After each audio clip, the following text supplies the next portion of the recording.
Hello po, so ayan Aris, maraming salamat sa walang sawang pagsubaybay sa atin pong mga reading, and kung ikaw ay bago pa lang sa ating channel, mag-subscribe na po kayo. Then, i-click mo na rin yung ating notification bell para lagi kang updated sa ating mga bagong upload, okay? So guys, tignan natin ano ba yung mga possible na ganap sa inyo this week. Aries, Sun, Moon, Rising, and Venus sign. So by the way guys, mapapansin nyo, nag-iba na yung pangalan ko, no? Intuitive Tarot by Jade kasi na-report yung account ko sa Blue App, sa Facebook. So, baka kasi pag yun pa rin ang nilagay ko sa Blue App, baka ma-report pa rin. So, kaya nagpalit na lang ako ng name, then pinalitan ko lahat ng social media ko ng pangalan. Especially itong YouTube, okay? So, sa mga naghahanap, kasi may mga client ako guys na hindi nila ako mahanap, kaya sa WhatsApp nila ako mini-message. Okay, so pwede niyo ako guys i-message sa WhatsApp sa mga gusto pong magpa-reading, okay? So by the way, okay, so Aries, Sun, Moon, Rising, and Venus sign. Ano ba yung mga possible na ganap sa inyo this week? Aries, Sun, Moon, Rising, and Venus sign. Mga kaganapan po kay Aries this week. So by the way guys, meron tayong rival. So ayan, ingat kayo ha. So possible na lapitin kayo ng gulo, problema, stress, yung iba sa inyo guys, mainitin ang ulo. Pwedeng may mga pangyayari na parang hindi nyo makokontrol sa sarili nyo, no? And nakikita ko rin sa mga Aries na, ayun na nga, parang may mga plano ka na parang hindi sumasang-ayon sa mga kagustuhan mo. So kung bakit ganito, no? Then by the way guys, possible na maaalala or maiisip mo yung mga taong gumawa ng hindi maganda sa inyo. So parang maiisip mo yung mga problema before. Hindi pong kahit nagkaayos na kayo, bigla mo lang maaalala kung paano sila guys naging masama sa inyo. Parang, ano mo yun, ma-brought out mo siya this week. So, tignan pa natin. Then, ingat ka pa rin, Aris, ha, kasi malapit ka sa gulo this week. Again, meron tayong homecoming. So, may pauwi, malapit na, no?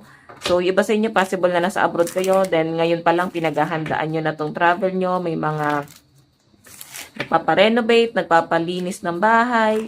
Siguro kasi kayo ay pauwi na ng Pilipinas or basta may travel kayo. Then possible guys na yung mga taong ano mo yun, yung in charge dito, parang pwedeng makaalitan mo sila. Pwedeng, alam mo yun, hindi tama yung mga process na ginagawa nila, may mga magugulo, may mga nakaka-stress na bagay dito. Okay, for example, hindi mo gusto yung ginagawa nilang kung paano nila i-manage or, kung paano nila i-manage yung bahay mo, yung paglilinis, or di mo gustong nangyayari. For example, yung iba sa inyo kung nagpaparenovate kayo, hindi sumasang-ayon sa renovation na gusto mo. Okay, so ayan, nasa conflict. Tignan pa natin, Aries, Sun, Moon, Rising, and Venus sign. Meron tayong the Tower, so may ending. So, yung iba sa inyo guys, pwede ikaw yun sa Pilipinas, baka may pauwi dito galing Pilipinas, then parang hindi kayo magkakasundo na tong taong to. May the Tower, so possible na may hiwalayan, possible na, yun, nagkakagulo kayo, di na kayo nagkakasundo. Then, feeling ko may mga problema na nangyayari sa loob ng tahanan, lalo na sa mga in relationship, puro gulo, no? Then, ang sinasabi sa bottom of the deck mo is parang gusto mo lang naman ng peace of mind or at least mag-relax. Or pwedeng, tuwing dumadating itong taong to guys, stress yung ibinibigay sa inyo. Parang hindi ka payapa ng nakakasama mo sila. Parang ganon. Okay? Parang puro problema yung binibigay sa inyo. Tignan pa natin guys, additional message. Meron tayong party. Ayan, mukhang may pinaghahandaan ng mga Aries. Mukhang may party kayo na pupuntahan, aatenan. Sa pinapakita sa akin dito, Aries. This week, may pupuntahan kang party. Pwedeng weekend. So, ayan. May nakikita ko dito guys na pwedeng, ayan, after ng mahabang panahon, na pwedeng yung mga nakaaway mo, nakaalitan mo, pwedeng hindi mo sila nakita, lumayo ka, naglaylo ka, then possible na baka mag-meet kayo ng mga tao nakaalitan mo, or pwedeng magkikita kayo sa party. Okay? Hindi ito guys intention. Pwede nagkataon lang din talaga na nagtagpo-tagpo ang mga landas nyo. Okay, so parang may magkakagulatan, mabibigla, mga ganong bagay. So by the way, meron tayong the moon. So ito naman guys, the moon is parang ano to? Parang may nagsinungaling. Oo, may naglilihim sa'yo.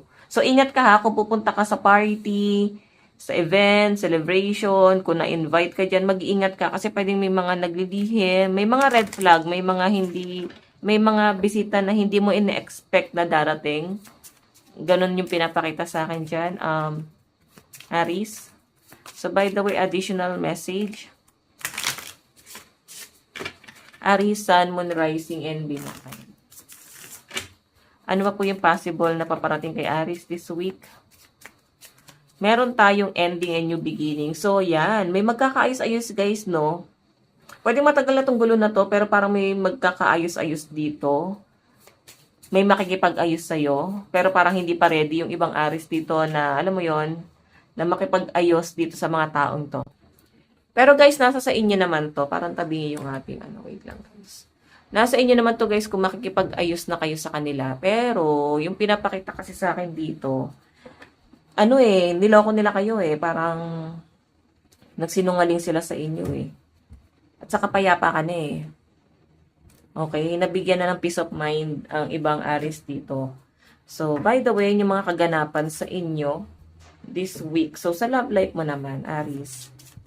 May mga struggle, hindi mo siya guys makokontrol. Talagang may mga struggle na paparating sa inyo this week. Sa love life ni Aries, meron tayong, diba, protest. Ibig sabihin, may mga past issue kayo na until now, di pa rin guys nasa-settle. May mga bagay na parang hindi niya guys kayang i-provide.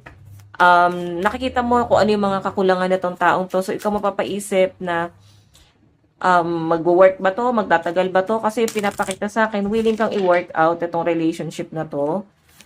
Pero, siguro dahil attached ka na dun sa person na yan. Pero makikita mo talaga may mga kakulangan May mga pagkukulang siya sa inyo. 'Di ba? May mga demand ka rito na possible na napo-provide naman pero hindi lahat kayang i-provide nitong taong to. So meron tayong Wheel of Fortune. Nakikita ko naman kahit ganyan yung mga issue sa inyo guys, possible na i-work out niyo naman to ng person mo. And contrast. Medyo magastos din kasi yung person mo, especially baka mahilig siyang kumain. Ayun, doon lang maubos yung pera niya guys sa pagbili-bili ng mga food. Meron tayong gallery. So, eto guys, nag-hold back. Okay, possible na may someone na nag-i-stalk sa inyo, tinitignan niya yung social media niyo, ano na bang ganap ngayon kay Aries? Ano na bang meron kay Aries ngayon? Possible na parang di pa sila totally nakaka-move on pala talaga.